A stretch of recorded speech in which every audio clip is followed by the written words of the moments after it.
Alright, hello there my friends, so welcome back to this channel. First of all, please don't watch this video if you're not yet subscribed.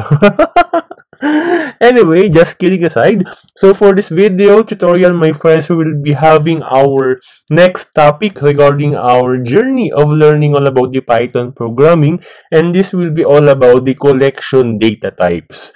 Which is the first one of those collection data types is the list. Okay, so without further ado, let's start our tutorial regarding Python programming list.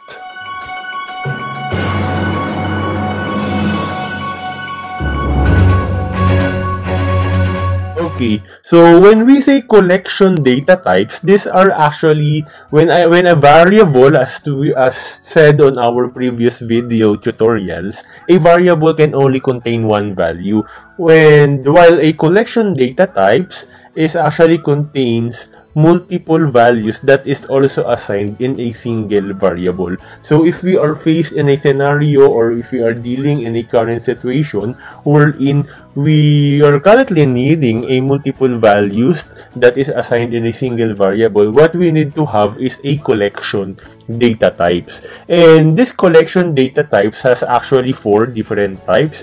The first one is actually the list, which is all about this video. This video is all about the list. Second number is the tuple, and the third one is the set, and the last one is the dictionary. So again, we will be focusing first on this video all about the list. Okay, now when we say list, this is used to store multiple items in a single variable, just like what we have defined earlier on our collection data types. But for the list, this is the syntax. Take note of the syntax, my friends.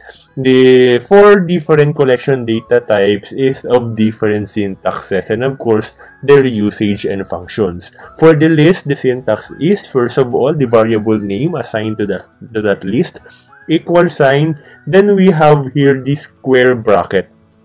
Okay, so inside the square bracket, there we can find the items that is included in our list. So in our case, that is item 1, item 2, item 3, item 4, up to item X. So it is actually depends on you on how many items you wanted to have in your list. Okay, so for the rules in the list, in having a list, first rule is lists are always enclosed in square brackets, just like on what our syntax is saying all about here.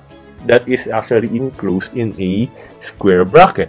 Okay, so for the second rule for our list, items inside the list must be separated by a comma. So x, comma, x, comma, x. That's why based on our syntax here, it is all separated in comma. Item 1, item 2, item 3, item 4. So all separated in comma for the second rule. For the third rule for our list, items inside the list can contain different data types. Meaning to say, for example, our variable here is Euro USD. Our list is Euro USD.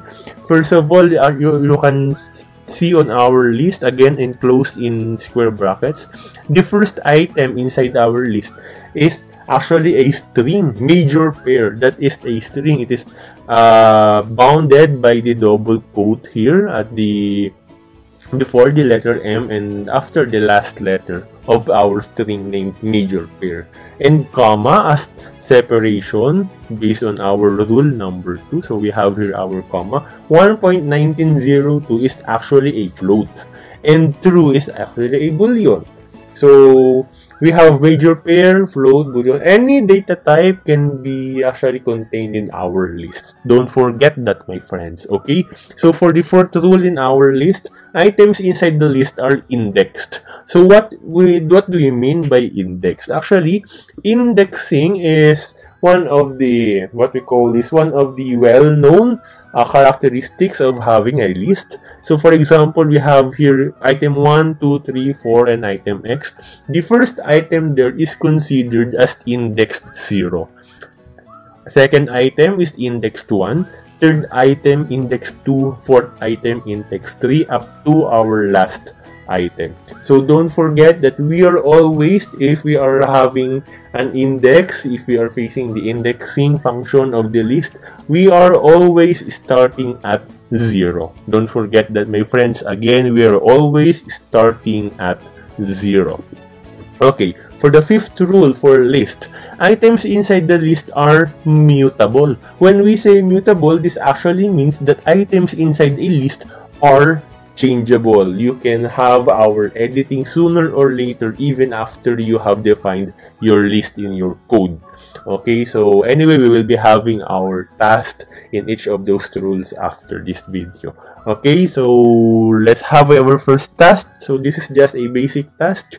For our task on our list, create a list of financial market technical indicators which are moving average, relative strength index, stochastics, standard deviation, Fibonacci, Bollinger Bands, MACD or MACD, parabolic SAR, using the syntax presented on the previous slide. Again, this video and the whole playlist for this video tutorial, the examples on the task is actually related to financial markets trading, because I am a forex trader myself. Aside to being a forex trader, I also trade sometimes stocks, CFDs. So this Python tutorial is applied on financial market domain. But if you are watching this video and you don't have any background in trading, it is still okay if you wanted to apply your knowledge in Python programming to other domain. If you are a game developer, a web developer, or any other domain that is that can be applied using the Python programming, it is still okay. So it is just so happen that our example and task is applied in trading. Okay, so anyway, let's move on. Based on our task, as you can see, my friends, what we'll be going to do is to have our technical indicators list, and all those indicators are actually string. So moving average up to the parabolic SAR, those are all strings. Those are all letters. Okay, so let's try to have our technical indicators list. We can now open our Jupyter notebook. Please open your Jupyter notebook through your Anaconda. And let's start now into our coding.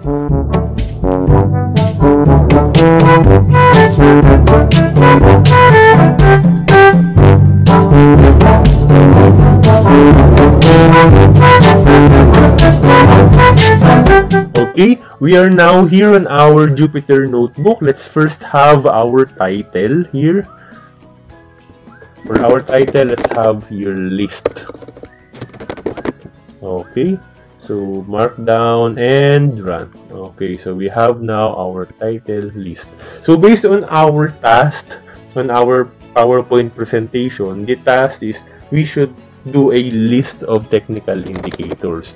So technical indicators equals square bracket, just like what we have said on our rules before, and our indicators. So those are all strings. So first indicator, moving average, relative strength index, stochastics, standard deviation. Okay, so moving average,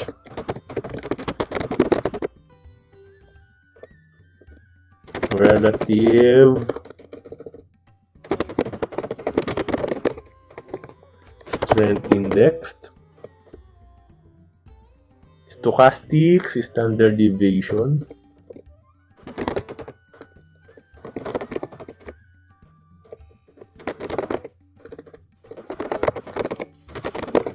Okay, so next indicator, Fibonacci, Bollinger Bands, Fibonacci, great Fibonacci. Okay, Bollinger Bands here. Oops. Next, we also have MACD and parabolic SAR. Okay, so MACD and parabolic SAR. Okay, so here are our list of technical indicators. Okay, let's zoom this out. Okay, now my friends, we're done having our list. using the syntax presented on the previous slide of our PowerPoint presentation. And let's now call our list. Let's try to print it. So print, then just input here technical indicators. So let's run it. Okay, as you can see, it actually outputs the whole list that is included in our technical indicators, the whole items, the complete items that is included in technical indicators, including the square brackets and of course the symbol to be designated our items as the strings variable or string data types. Okay, so that basically what list is. Don't forget to have the notes, your notes on your notebooks for you to be able to follow our series of video tutorial, because this list example will have something to do with our next video tutorial. Okay, so that's it, my friends. I hope you learned something from this video regarding our first collection data type tutorial, which is the list. So we still have our next collection data types tutorial, which are the tuples, sets, and dictionaries. Okay, so if you learn from this video, don't forget to like, share, and subscribe to this channel, and also share this to your friends who are currently learning Python programming, and especially if your friends is learning Python applied into algorithmic trading, please share it to them. Okay, so this is the Engineer Trader, your partner from learning to earning, and as always, may your trades be great. Bye-bye.